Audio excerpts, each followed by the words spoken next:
Hello everyone. तो आज के इस वीडियो में हम जो सैम्पल पेपर सीबीएसई ने 2023-24 बोर्ड के लिए रिलीज़ किया है ना, इससे पहले मैंने स्टैंडर्ड पे करा रखी है जिसकी लिंक्स मिल जाएगी डिस्क्रिप्शन में। आज हम बेसिक मैथमेटिक्स सॉल्व करने वाले हैं।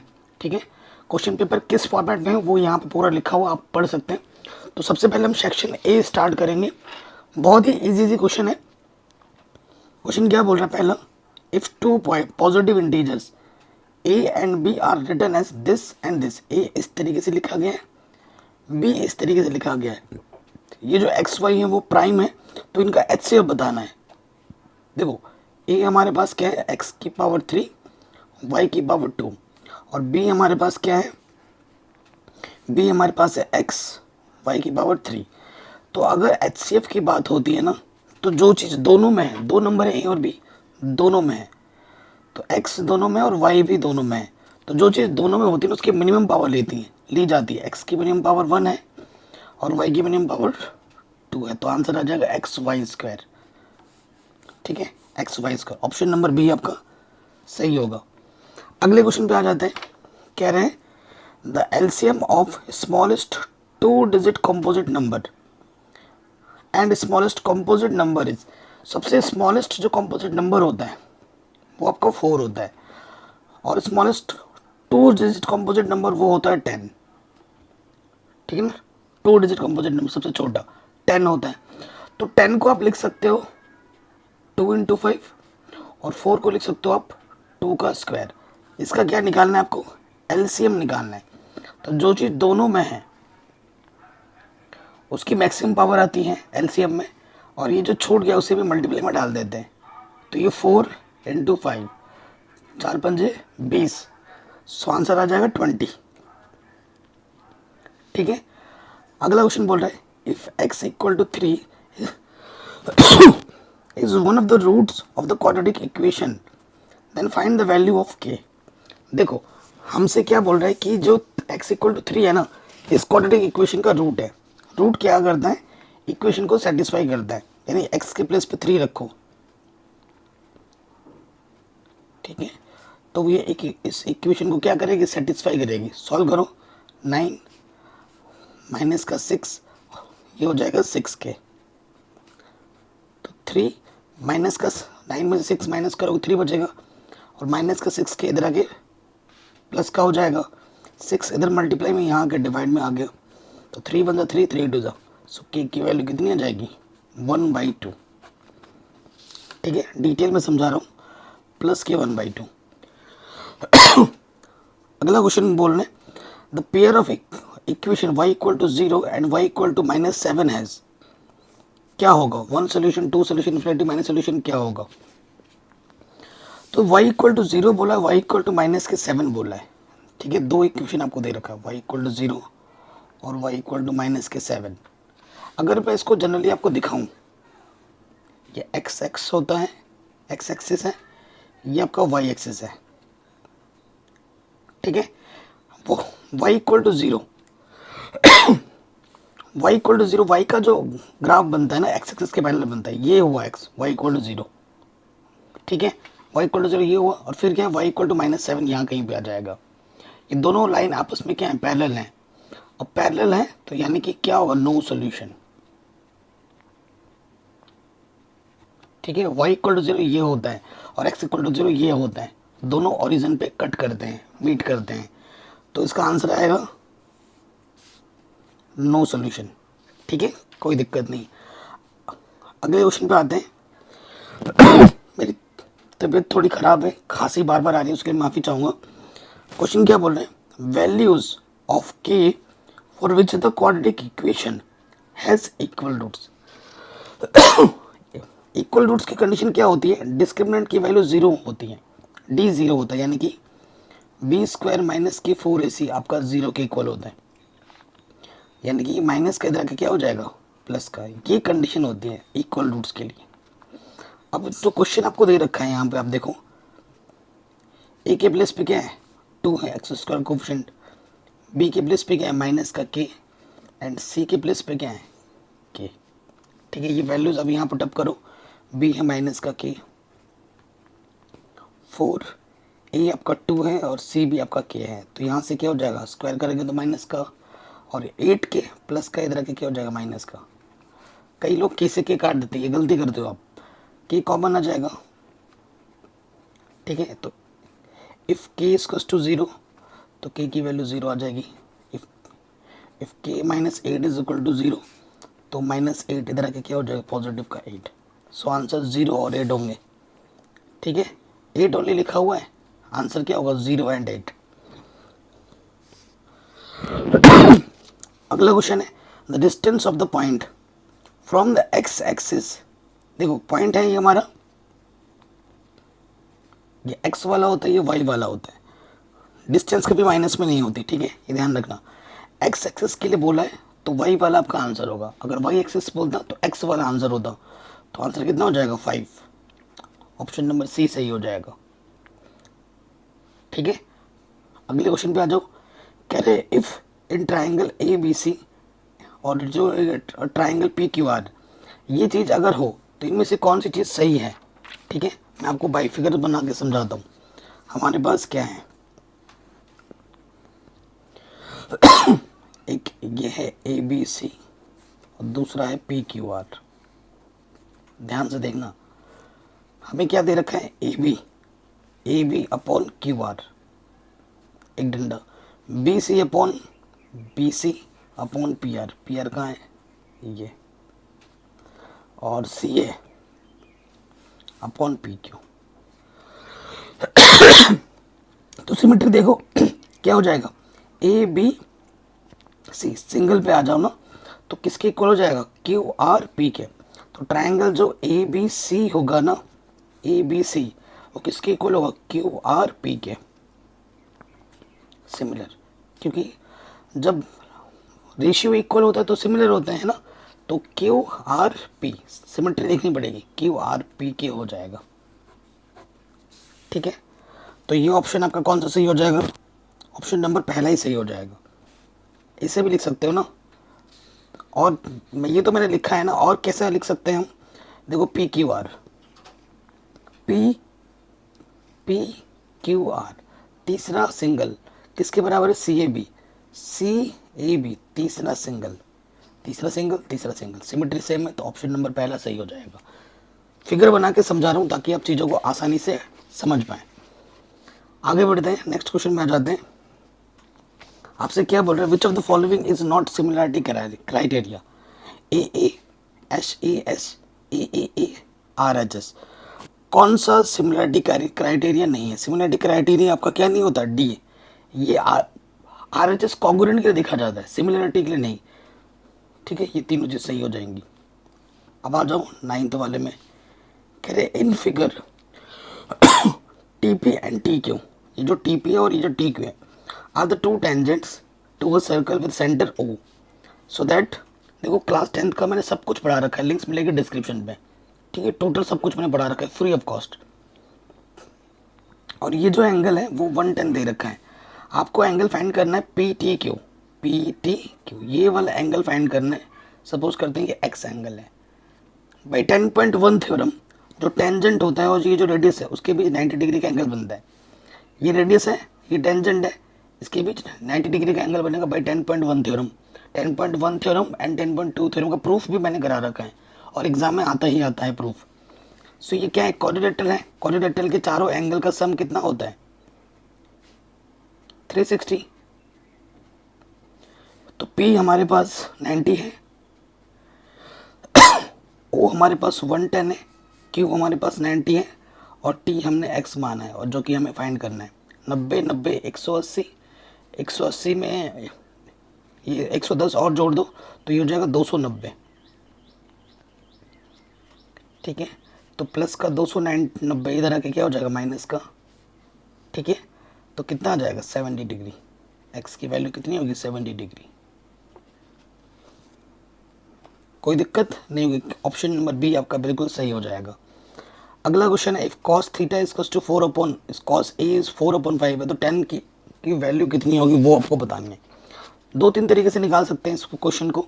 देखो आपका जो 10 होता है वो होता है sin a upon cos a, ठीक है, कॉस दे रखा है तो साइन निकाल लो। साइन का फॉर्मूला क्या होता है, √1 माइनस कॉस स्क्वायर है। कॉस की वैल्यू दे रखी है कितनी, 4/5, स्क्वायर स्क्वायर लगा दिया, फिर 4 का स्क्वायर 16, 5 का स्क्वायर 25, 25 1 25, यहाँ से 16, तो माइनस करेंगे 9, ठीक है, यहाँ से आ जाएगा 25, तो स्क्वायर रूट निकालोगे 3 और ये 5, साइन की वैल्यू आ गई 3/5, हमें 10 की वैल्यू निकालनी है। 9 10a, साइन अपॉन कॉस है, साइन की वैल्यू क्या है 3/5 और कॉस की वैल्यू ऑलरेडी गिवन है क्वेश्चन में 4/5, इसके अपॉन में 5, इसके अपॉन में 5 कैंसिल, ऊपर से बचा 3, नीचे से बचा 4, सो आंसर आ जाएगा 3/4, 3/4, ये हमारा बिल्कुल सही हो गया। अगले क्वेश्चन पे आते हैं, कह रहे हैं if the height of the tower is equal to the length of the shadow. देखो जो हाइट ऑफ द टावर है और उसकी शेडो अगर दोनों इक्वल होती है तो जो एंगल ऑफ एलिवेशन होता है, ये वाला जो एंगल होता है वो ऑलवेज, अगर ये हाइट और ये शेडो अगर इक्वल है तो थीटा ऑलवेज 45 डिग्री होगा। इसे सॉल्व करने की ज़रूरत नहीं है, इसे हमेशा याद रख लो, ठीक है, तो आंसर आएगा 45 डिग्री। अगला क्वेश्चन है 1 माइनस कॉस स्क्वायर क्या होता है, साइन स्क्वायर, ये एक फॉर्मूला है, ठीक है ना, सर्वसमीका कहते हैं इसे। आगे बढ़ते हैं, कह रहे हैं the radius of the circle is same as the radius of the side of a square, there parameters are in the ratio. इनके पैरामीटर्स के रेशियो किस फॉर्म में होंगे वो आपको बताना है। एक हमारे पास सर्कल है, कह रहे the radius of a circle, radius जो है आर मान लेते, is same as the side of a square, side of a square मतलब इसका भी जो साइड ए है ना वो आर की इक्वल है, तो इनका पैरीमीटर, देयर पैरीमीटर आर है। इसका पैरीमीटर का फॉर्मूला क्या होता है, 2πr रेशियो, और इसका क्या होता है 4 इंटू साइड, साइड क्या है आर है, आर से आर कैंसिल, 2 1 जा 2, 2 2 जा, पाई की वैल्यू कुछ नहीं है तो 22/7 रख दो। अच्छा पाई में ही आंसर है, पाई अपॉन में 2, तो आंसर आ जाएगा पाई अपॉन का मतलब होता है रेशियो 2, पाई रेशियो 2 आंसर आ जाएगा। ऑप्शन नंबर सी आपका बिल्कुल क्या हो जाएगा, सही हो जाएगा। ठीक, आगे बढ़ते हैं नेक्स्ट क्वेश्चन पे। कह रहा था area of the circle is 154 centimetre square, the radius of the circle is क्या होगा। एक सर्कल है आपके पास जिसका ये सर्कल है ना, इसकी रेडियस में आर मान लेता हूँ, तो कह रहे हैं the area of the circle यानी कि πr स्क्वायर, आपको कितना दे रखा है 154, तो रेडियस निकालना है आर की वैल्यू, तो पाई की वैल्यू कुछ नहीं है तो 22/7 रख सकते हैं, तो कैंसिल करो, 11 से कटेगा 11, 1 कम 11, 11 चौके 11 दूनी 2 से कटेगा 2 सत्ते, तो आर स्क्वायर 7 इंटू 7 हो जाएगा, तो स्क्वायर रूट निकालोगे तो क्या आ जाएगा 7, सो रेडियस कितना होगा 7 सेंटीमीटर। ऑप्शन नंबर ए बिल्कुल सही हो जाएगा। ठीक है, कह रहे when are dice is thrown once, dice को अगर हम एक बार फेंकते हैं, ठीक है, डाइस मतलब लूडो आपने खेला होगा, ये लूडो होता है ना, इसमें लिखा होता है 1 2 3 4 5 6 लिखा होता है, तो डाइस को अगर हम एक बार फेंकते हैं तो उसमें ये नंबर्स होते हैं। सो हमारे पास जो टोटल आउटकम है वो कितने हैं 6 है, तो क्या बोल रहे हैं the probability of getting an even number less than 4, even number less than 4, तो लेस देन 4 से 4 से छोटा एक इवन नंबर क्या हुआ, सिर्फ 2 ही है, तो प्रोबेबिलिटी निकालनी है। फॉर्मूला क्या होता है favourable outcome upon total outcome, तो फेवरेबल आउटकम कितना है 1, टोटल आउटकम कितना है 6, सो आंसर आ जाएगा 1/6। ठीक है, 1/6 आएगा, ऑप्शन नंबर डी बिल्कुल सही हो जाएगा। ठीक है, कोई दिक्कत नहीं होगी। अगले क्वेश्चन पे आते हैं, कह रहे हैं द फॉलोइंग डिस्ट्रीब्यूशन आपको दे रखा है, ये क्लास इंटरवल्स हैं और ये इसकी फ्रीक्वेंसी है, तो lower limit of modal class, modal class के लिए क्या होता है ना, ये फ्रीक्वेंसी का सबसे बड़ी फ्रीक्वेंसी ढूंढो 20, ये F1 होता है और इसके बाद वाला होता है F2 और इसके पहले वाला होता है F0। ठीक है, जो सबसे बड़ी फ्रीक्वेंसी मिली है ना, उसी के ऊपर वाला जो होता है वो होता है मोडाल क्लास। ये मेरा क्या है बच्चों, मोडाल क्लास। तो मोडाल क्लास में ये लोअर लिमिट है, लोअर लिमिट 15 है और अपर लिमिट मेरी 20 है, और इनके बीच का जो डिफरेंस होता है 20 माइनस 15 वो 5 होता है। तो हमसे क्या बोला है, लोअर लिमिट, तो लोअर लिमिट कितनी होगी, 15 होगी। ऑप्शन नंबर ए बिल्कुल सही हो जाएगा। ठीक, अगले क्वेश्चन पे आ जाओ। क्या बोल रहे हैं, a rectangular sheet of paper this into this is rolled to form a hollow cylinder of height 40 centimetre. The radius of the cylinder in centimetre क्या होगा। देखो हमारे पास एक रेक्टेंगुलर शीट है, ऐसे ये शीट है, ये इसकी लेंथ है और ये इसकी ब्रेथ है। ठीक है, सो लेंथ हमारे पास 40 सेंटीमीटर है और हाइट, और जो मेरे पास ब्रेथ है वो 22 है, ये 40 है और ये 22 है। ठीक है, तो इसको ना, इस शीट को रोल करते हुए एक हमें होलो सिलेंडर बनाना है जिसकी हाइट 40 हो। हाइट 40 होगी तो हमें ऐसे रोल करना होगा, ऐसे, है ना, ऐसे रोल करना होगा, तभी इसकी हाइट हमें 40 मिलेगी।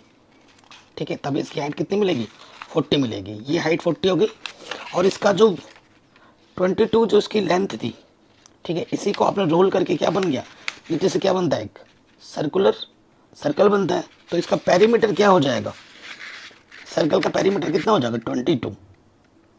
ठीक है, तो आपसे क्या बोला गया है, the radius of the cylinder is क्या होगा।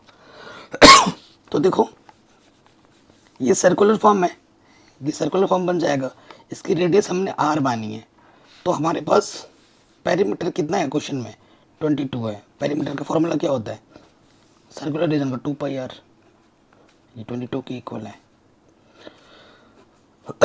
2 वन जा पाई की वैल्यू कुछ नहीं तो 22/7, और यहाँ r 11 वन जा 11, 11 टू जा तो r, ये मल्टीप्लाई में इधर, सॉरी डिवाइड में इधर मल्टीप्लाई में हो जाएगा, 7 वन जा 7, ये 2 मल्टीप्लाई में इधर के डिवाइड में आ गया, 7/2, यानी कि r की वैल्यू आ जाएगी 3.5, डिवाइड करेंगे 3.5 सेंटीमीटर। Option number A. ठीक है, आराम से हो गया। अगला क्वेश्चन है, consider the following frequency distribution. ये फ्रीक्वेंसी डिस्ट्रीब्यूशन है हमारा। ठीक है, ओके, अब इस पे क्या क्वेश्चन पूछ रहा है हम देखते हैं। हमसे क्या पूछ रहा है, the median class, median class क्या होगा। ठीक है, अब मैं आपको और एक टिप्स देता हूँ। मोडाल क्लास और मीडियन क्लास में सेम चीज़ आपको लॉजिक लगाना है। ठीक है, तो ये सबसे बड़ी फ्रीक्वेंसी कौन सी है, ये है ना, तो यही आपको देगा। ठीक है, ये हमारा हो जाएगा क्या, मीडियन क्लास। ठीक है, कितना हो जाएगा, 12 से 18। क्लियर, तो 12 से 18 ऑप्शन में कहाँ है, ऑप्शन बी है। ये आपको आपका सही आंसर मिल जाएगा। वैसे मीडियन निकालने का तरीका अलग होता है, चैप्टर नंबर 13 में आप देख सकते हो। पुरानी किताब में हमारे चैप्टर नंबर 14 हुआ करता था, लेकिन अब 13 हो गया। पूरी प्लेलिस्ट मैंने अरेंज कर रखी है, लिंक्स में डाल दूंगा प्लेलिस्ट की, अरेंज करके डिस्क्रिप्शन पे जाके देख लीजिएगा। ठीक है, अब आते हैं क्वेश्चन नंबर 19 में। क्या बोल रहे हैं, असर्शन क्या दे रखा है, the point 0,4 lies on y axis. ठीक है, ये असर्शन है। रीजन क्या है, the x coordinate of the point on y axis is 0। ठीक है, x coordinate of the point on y axis is 0, ये है।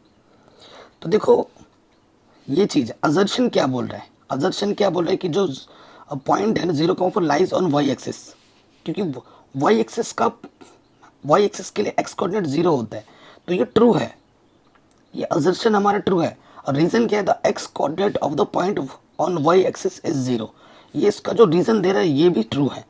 तो जो बोथ असर्शन एंड रीजंस हैं वो दोनों के दोनों सही हैं। अब देखो कौन सा, both assertion A and reason are true, reasons is the correct expression of assertion A. तो ऑप्शन नंबर पहला ही हमारा सही हो जाएगा, क्योंकि जो असर्शन है और जो रीजन है दोनों के दोनों ट्रू दे रखे हैं, यानी कि ऑप्शन नंबर ए करेक्ट हो गया। अब आ जाओ दूसरे क्वेश्चन में। असर्शन क्या बोल रहे हैं, the HCF of two number is 5 and their product is 150, their LCM is 40, ठीक है, ये असर्शन है। रीज़न क्या है? For any two positive integer A and B HCF into LCM product of, ये होता है। ठीक है, तो देखो यहाँ पर क्या है ना, रीज़न जो दे रखा है कि दो नंबर HCF और LCM को अगर प्रोडक्ट करेंगे तो उन दोनों के प्रोडक्ट के इक्वल होता है। रीज़न तो सही है। अब असर्शन देख लो क्या बोल रहा है। हमें HCF 5 दे रखा है, ठीक है, HCF 5 दे रखा है। दोनों नंबर का प्रोडक्ट, देखो जो दोनों नंबर का प्रोडक्ट होता है ना वो HCF इंटू LCM होता है। ठीक है, यानी कि पूरा डिवाइड करता है। तो प्रोडक्ट क्या दे रखा है 150, HCF दे रखा है 5। ठीक है, ये चीज़ है। And their LCM is 40।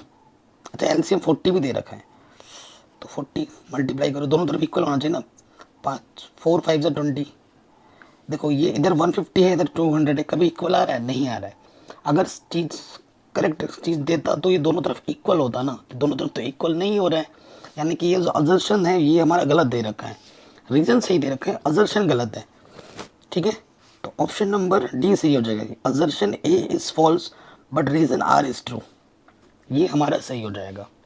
तो आज के इस वीडियो में हम सेक्शन नंबर एक ए ही करते हैं और नेक्स्ट वीडियो में आपको सेक्शन बी आपको पूरा मिलेगा। मैं सेक्शन वाइज करवा रहा हूँ क्योंकि मॉडल पेपर पहले ही लॉन्च कर दिया गया इस साल, है ना। स्टार्टिंग में कई बच्चों को तो चीज़ें आ नहीं रही क्या क्या हो रहा है, लेकिन मैंने सब कुछ पढ़ा रखा है बच्चों। ठीक है, मैं पूरी प्लेलिस्ट के लिंक्स भी डाल दूंगा अरेंज करके आपके रिड्यूस सिलेबस के अकॉर्डिंग, नई NCERT बुक के अकॉर्डिंग। ठीक है, वीडियो को प्लीज़ लाइक शेयर ज़रूर करें। हेलो एवरीवन, जो CBSE ने अभी अपना स्टार्टिंग पे ही अपना सैम्पल पर लॉन्च कर दिया, उसका सेक्शन बी आज सॉल्व करने वाला हूँ। इससे पहले मैंने सेक्शन ए और स्टैंडर्ड मैथमेटिक्स पूरी करा रखी है, जिसके लिंक्स मिल जाएंगे डिस्क्रिप्शन में। क्लास 10th मैथमेटिक्स मैंने पूरी पढ़ा रखी है, वो सब आपको चैनल पे जाके मिल जाएगा। ठीक है, वो प्लेलिस्ट भी मैं डाल दूंगा लिंक्स डिस्क्रिप्शन पे। क्वेश्चन नंबर 21 क्या बोल रहा है आपसे? कह रहे find whether the following pair of linear equation is consistent और इनकंसिस्टेंट। ये ऐसे क्वेश्चन है जो कि बोर्ड एग्जाम में आते हैं। जो सैम्पल पेपर में जो क्वेश्चन दिए जाते हैं ना, आपका लेवल वही रहने वाला होता है और ऐसे ही क्वेश्चन बोर्ड एग्जाम आपसे बार बार यही इसी टाइप के क्वेश्चन पूछता है, तो ये मोस्ट इंपॉर्टेंट है। सो एग्जाम में जैसे लिखना है वैसे ही मैं सॉल्व करा रहा हूँ। गिवन क्या है हमारे पास? 3x प्लस के 2y क्या है? 8 है, ये पहला इक्वेशन है। और दूसरा आपको दे रखा है 6x माइनस के 4y इज इक्वल टू 9, ये सेकंड इक्वेशन है। ठीक है, सिंस E1 हमारे पास क्या है? 3 है, B1 हमारे पास y का कोफिशिएंट 2 है और C1 क्या होगा? प्लस का 8 इधर आके क्या हो जाएगा? माइनस का। ओके बच्चों, क्योंकि इस तरफ 0 बनाना होता है। A2 x का कोफिशिएंट 6, B2 y का कोफिशिएंट माइनस के 4 एंड C2 क्या हो जाएगा? प्लस का 9 इधर आके क्या हो जाएगा? माइनस के 9। नाउ अब हमें रेशियो निकालना है। A1 अपॉन A2, ये 3 है और A2 6, 3 1 जा 3, 3 2 जा 6। B1 अपॉन B2 निकालेंगे तो B1 हमारे पास 2 है, B2 हमारे पास माइनस के 4, 2 1 जा 2, 2 2 जा 4, बट माइनस का। ये चीज़ और ये चीज़ अलग होती है, तो हम यहाँ लिखेंगे since E1 upon A2 is not equal to B1 upon B2। तो ये किस चीज़ को प्रेजेंट करती है? ये प्रेजेंट करती है इंटरसेक्टिंग लाइन को। ठीक है, इंटरसेक्टिंग लाइन। इंटरसेक्टिंग लाइन में क्या होता है? Only one solution. ऐसे ही लाइन जाती है ना, एक पॉइंट पर इंटरसेक्ट करती है, इसलिए इसके एक ही सोल्यूशन होता है। और जब जब सोल्यूशन होगा तब तब क्या होता है? कंसिस्टेंट। तो ये क्या हो जाएगा? कंसिस्टेंट। ठीक है, चैप्टर नंबर 3 पर बेस्ड क्वेश्चन है, हर साल आने वाला प्रश्न है।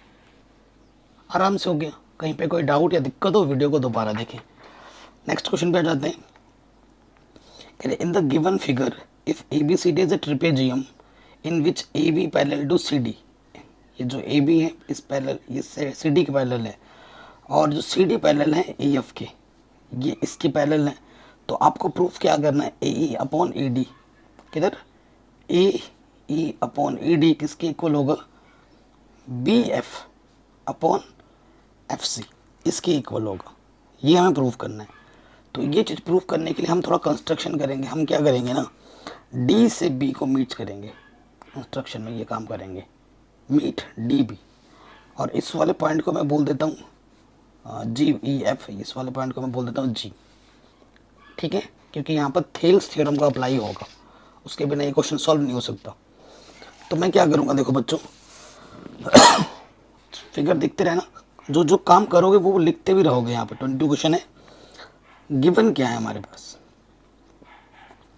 हमें दे रखा है कि जो ए बी है वो पैरेलल है सी डी के, और पैरेलल है सी डी पैरेलल है ई एफ के, तीनों आपस में पैरेलल है। तो हमें कंस्ट्रक्शन क्या करना पड़ा, क्योंकि जो थेल्स थ्योरम वो ट्रायंगल में अप्लाई होती है और यहाँ ट्रायंगल नहीं था, इस वजह से मैंने इसको मीट किया ताकि ट्रायंगल बना पाऊँ। ठीक है, जॉइन बी डी, ठीक है, जॉइन बी डी किया और इस पॉइंट का नाम मैंने जी दे दिया। अब प्रूफ में आ जाओ। प्रूफ में हमें प्रूफ क्या करना है, हमें प्रूफ करना है कि to be proved A upon A D को प्रूफ करना है B F upon F C, ये हमें प्रूफ करना है। सिंस जो हमारा ई जी है, ये जो लाइन ये है इसके पैरेलल है, since E G is parallel to A B, ठीक है, क्योंकि ई एफ इसके पैरेलल था तो ई जी भी इसके पैरेलल हो जाएगा। ठीक है, रीज़न देना चाहो, क्योंकि जो ई जी पैरेलल था ए बी के, इसी वजह से, सॉरी ई एफ पैरेलल था, इसी वजह से ई जी भी पैरेलल हो जाएगा ए बी के। ये पूरी लाइन पैरेलल थी ना, तो ये ई जी भी तो पैरेलल होगा इसके। Now by 6.1 theorem, Thales theorem सब क्या जानते हैं, जब ये पैरेलल होता है तो क्या होता है, A upon A D, A upon A D, ठीक है, किसके इक्वल होगा, B G upon G D, B G upon G D, equation 1 आ गया। ठीक है, नेक्स्ट पार्ट, अगेन क्या हो जाएगा, यहाँ पे देखो, जो आपका जी एफ है वो पैरेलल है सी डी के, सिंस जो जी एफ है वो पैरेलल है सी डी के, क्यों, क्योंकि ई एफ पैरेलल था सी डी के, ये क्वेश्चन में दे रखा था बाई 6.1 थ्योरम। क्या हो जाएगा, B F upon F C, chapter number 6 में आपने पढ़ा होगा ये सब, किसके इक्वल होता है, B G upon G D, B G upon G D.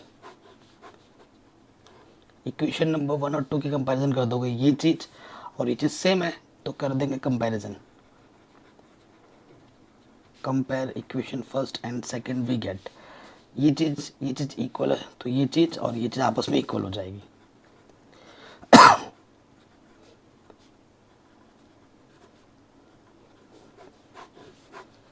ठीक है, हैंस प्रूव्ड, कोई दिक्कत नहीं होगी, आराम से हो गया, यही आपको प्रूव करना था। ठीक है, इजीली हो गया, कोई दिक्कत नहीं।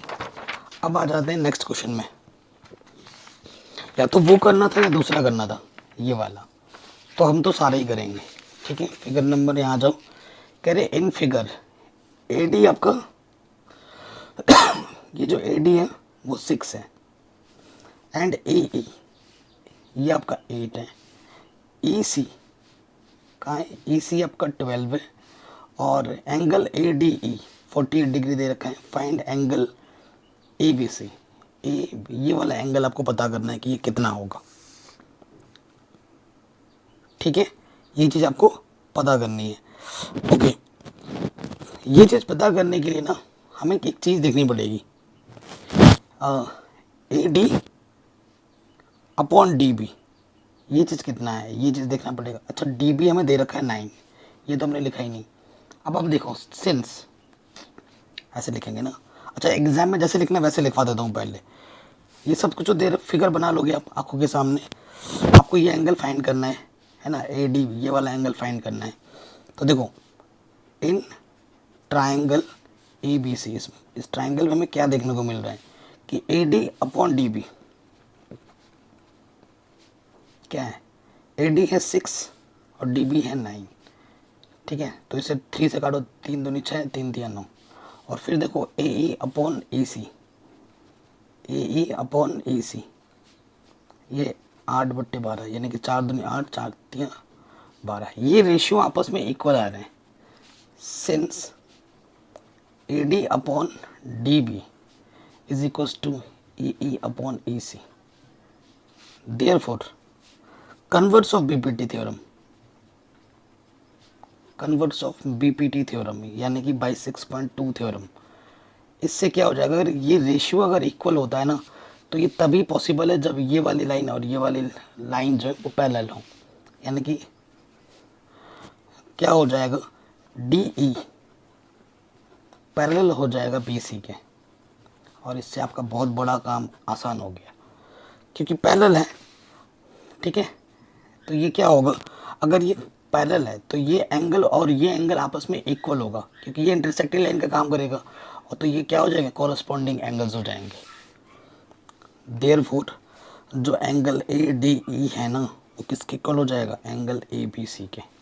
देखो ए डी एंगल जो हो जाएगा किसके इक्वल हो जाएगा, ए बी सी के। क्यों, क्योंकि ये कॉरस्पॉन्डिंग एंगल है। क्लास 6-7 में ये चीज़ पढ़ के आए होंगे। ठीक है, तो ये चीज़ कितनी दे रखी है, 48, तो जो एंगल ए बी सी है वो कितना हो जाएगा, 48। ये हमें हमारा आंसर मिल जाएगा। Clear, no doubt. अगले क्वेश्चन पे आ जाओ। कह रहे हैं the length of a tangent from a point A at a distance 5 centimetre from the centre of the circle is 4 centimetre, find the radius of the circle. बहुत ही easy question है यार। आपसे क्या बोला गया क्वेश्चन नंबर 23 में, आपके पास क्या है बच्चों, एक सर्कल है। ठीक है, सर्कल का सेंटर है, ये आपका रेडियस है और ये आपका टेंजेंट है। क्या the length of a tangent from a point ए, एक पॉइंट है हमारे पास ए, जो लेंथ ऑफ अ टेंजेंट वो 5 सेंटीमीटर है, यहाँ से यहाँ तक 5 सेंटीमीटर है। ठीक है, और हमें क्या बोला गया है, from the centre of the circle is, देखो the length of a tangent from a point A at a distance 5 centimetre from the centre of the circle is 4 centimetre. ठीक है, the find the radius of the circle. अरे यार पढ़ने में गलत हो गई, हमसे क्या बोला गया है ना, ये 5 नहीं है, ये 4 सेंटीमीटर है। ये जो पॉइंट ए है वो सेंटर से 5 सेंटीमीटर दूर पर है, तो हमें रेडियस पता करना होगा। रेडियस हम बोल देते हैं कि भाई आर है। एक पॉइंट है सेंटर से 5 सेंटीमीटर दूर पर, और उस पॉइंट से जो टेंजेंट की लेंथ है वो 4 सेंटीमीटर में दे रखी है, तो यहाँ लिखना पड़ेगा बाई 10.1 थ्योरम। 10.1 थ्योरम क्या कहती है कि जो रेडियस होता है और जो टेंजेंट होता है उनके बीच में 90 डिग्री का एंगल बनता है। ये ए है, ये है, इसको मैं पी बोल देता हूँ इस पॉइंट को। तो जो ओ पी होगा ना वो परपेंडिकुलर होगा पी ए पर, यानी कि ये वाला एंगल 90 डिग्री का होगा। अगर ये 90 डिग्री का है इट इम्प्लाइज जो ट्राइंगल है O P A is a right angle triangle. Right angle triangle है ये, और राइट एंगल ट्राइंगल है तो using Pythagoras theorem. Pythagoras theorem, Pythagoras theorem क्या होती है बच्चों, 90 डिग्री के सामने वाला क्या होता है, हाइपोटेनियस, और इसको आप परपेंडिकुलर बोल दो, इसको आप बेस बोल दो। क्या होता है, हाइपोटेनियस का जो स्क्वायर होता है वो क्या होता है, बेस का स्क्वायर प्लस परपेंडिकुलर का स्क्वायर, यही तो होता है।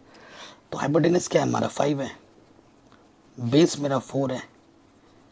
ठीक है, पाइथागोरस थ्योरम लगाते वक्त किसी को भी बेस और किसी को भी परपेंडिकुलर बोल सकते हो आप, और परपेंडिकुलर को हमने आर बोला है, तो ये 25 हो जाएगा, और ये 4 का 4 4 16, और नंबर्स को एक तरफ लाओ, प्लस का 16 इधर के माइनस का हो गया, माइनस करेंगे तो 9 बचेगा, स्क्वायर रूट निकालोगे आर आ जाएगा, तो 9 का स्क्वायर रूट 3 होगा। प्लस माइनस में सिर्फ प्लस ही लिया जाएगा क्योंकि डिस्टेंस कभी माइनस पे नहीं होती है।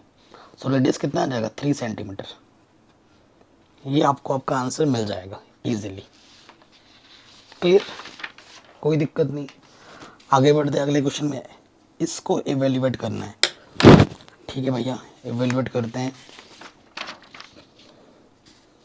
साइन स्क्वायर 60 है ना, तो पहले लिख लेते हैं। क्वेश्चन नंबर 24 है, साइन स्क्वायर 60 प्लस 2 tan 45 और माइनस के cos square 30 degree.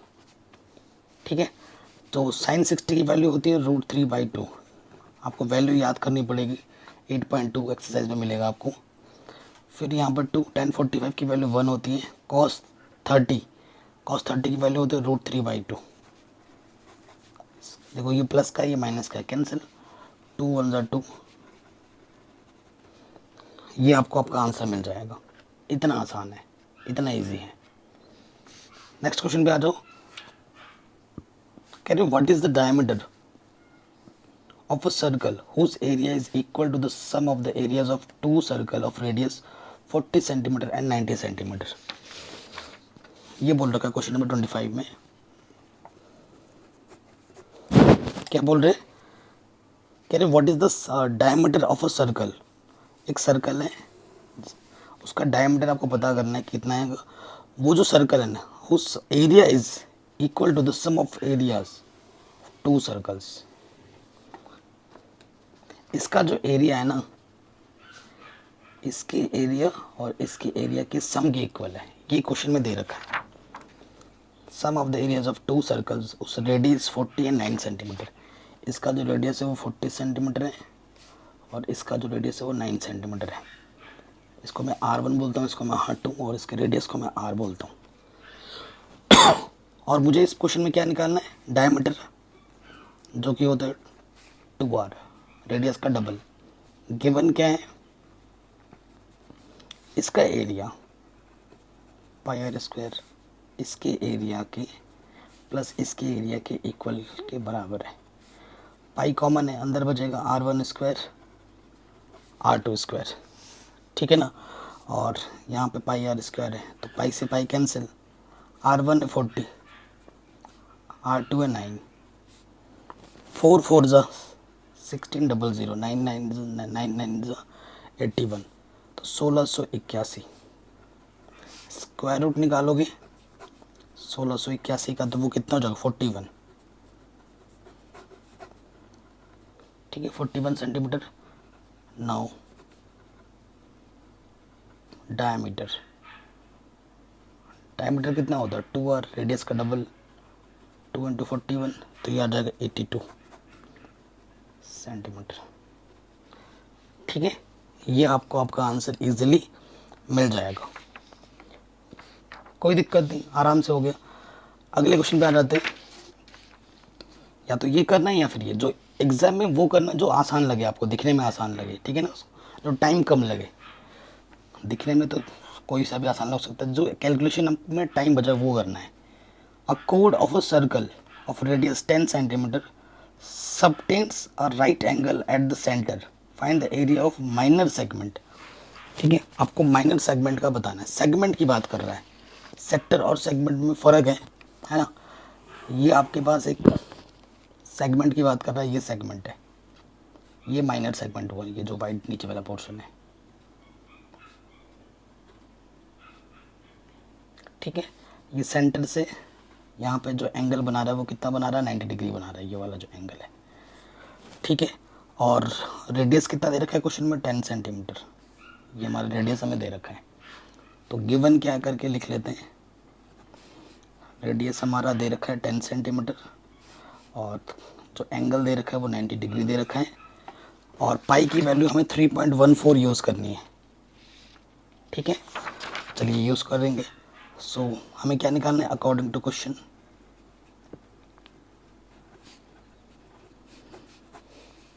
Minor segment.